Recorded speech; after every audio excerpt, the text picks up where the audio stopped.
प्रकोष्ठ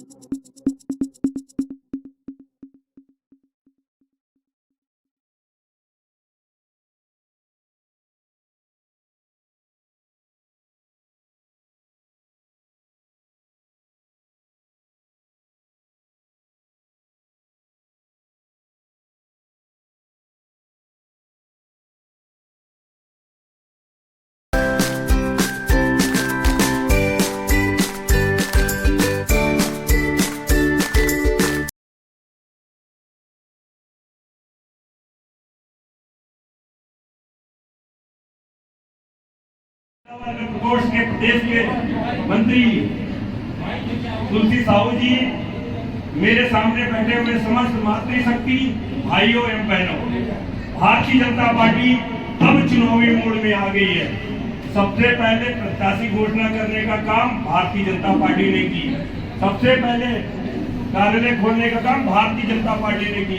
आपके पास 40 दिन तक समय बचा। महामंत्री बहुत ही जुझारू बड़े भैया प्रेम साहू जी, हमारे युवा मोर्चा के अध्यक्ष भाई अमित मिश्रा जी, महिला मोर्चा के अध्यक्ष श्रीमती कौशिक जी, हमारे सुपेला मंडल के अध्यक्ष गोपाल साहू जी, कैंप मंडल के अध्यक्ष अशोक गुप्ता जी और वैशाली नगर मंडल के अध्यक्ष हमारे आदरणीय विजय शुक्ला जी और यहाँ पे उपस्थित समस्त पार्षदगण स्मिता तोड़के जी, लक्ष्मी साहू जी और साथ में हमारी मातृशक्ति, हमारे युवा मोर्चा के सभी साथी, हमारे संगठन के सभी सम्मानीय आदरणीय पुरुषोत्तम देवांगन जी, मनोज तिवारी जी, शैलेंद्र सिंह जी, विनोद जी, सभी यहाँ पे उपस्थित जितने भी हमारे संगठन के कार्यकर्ता उपस्थित हैं, आप सबको मैं प्रणाम करता हूँ।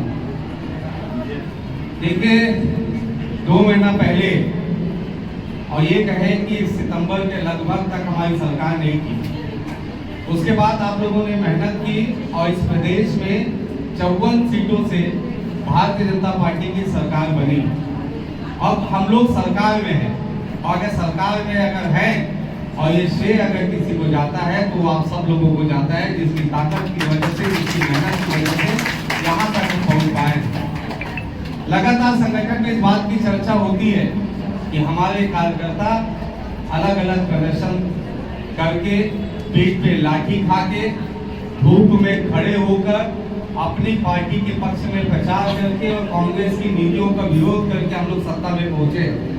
और जब सत्ता में पहुंचे हैं तो इस बात का भी संकल्प लिए थे कि भारतीय जनता पार्टी का ही मुख्यमंत्री होगा और इस प्रदेश में परम आदरणीय विष्णुदेव साय जी के नेतृत्व में हम लोग काम कर रहे हैं। वो एक सफल और बहुत अच्छे, जो 2 बार प्रदेश अध्यक्ष रहे, 4 बार लोकसभा सांसद रहे, ऐसे व्यक्तित्व को हमारी पार्टी ने, शीर्ष नेतृत्व ने चुना और उनको मुख्यमंत्री बनाया।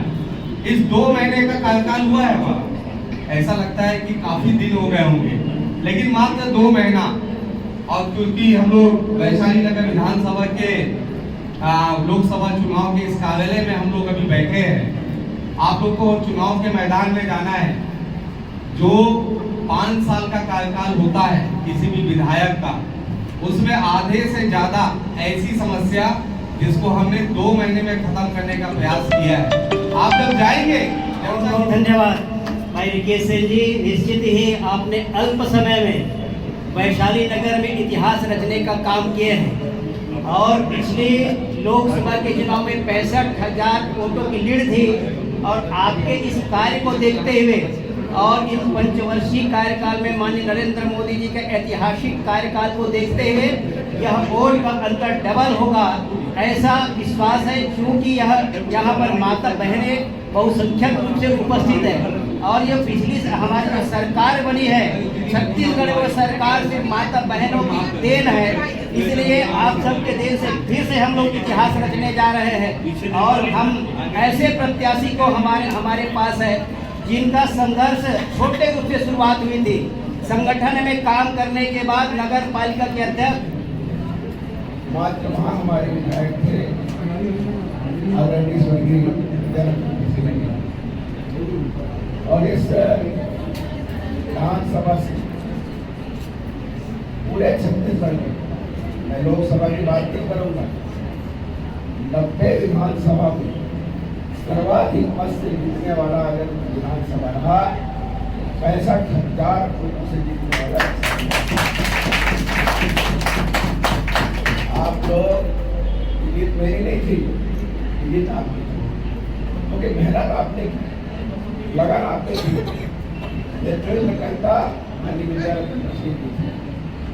मैं एक प्रत्याशी था और प्रत्याशी हमेशा आगा होता है, उसको आप सब दिशानिर्देश देश करते हैं कि आपको यहाँ जाना है, आपको यहाँ जाना है, और आप सबके निर्देशों का पालन करते हुए मैंने चंद घंटों का समय आपको दिया हूँ। बाद में एक दिन समय मैं दिया था यहाँ, लेकिन सारे जो कार्यभार है, सारी शक्ति आपकी थी, सारा सामर्थ्य आपका था, और उसके बदौलत आपने कर दिखाया। इतने बड़ी चुनौती को स्वीकार करके जब सरकार हमारी नहीं थी, जब सरकार कांग्रेस की थी और ऐसे जुल्मों सितम की सरकार थी, ऐसे भ्रष्ट सरकार थी, ऐसे हमारे साथियों को विताड़ित करने वाली सरकार थी। एक बार फिर आगे बढ़ेंगे 2019 में लगभग 65,000 के लोग यहाँ पे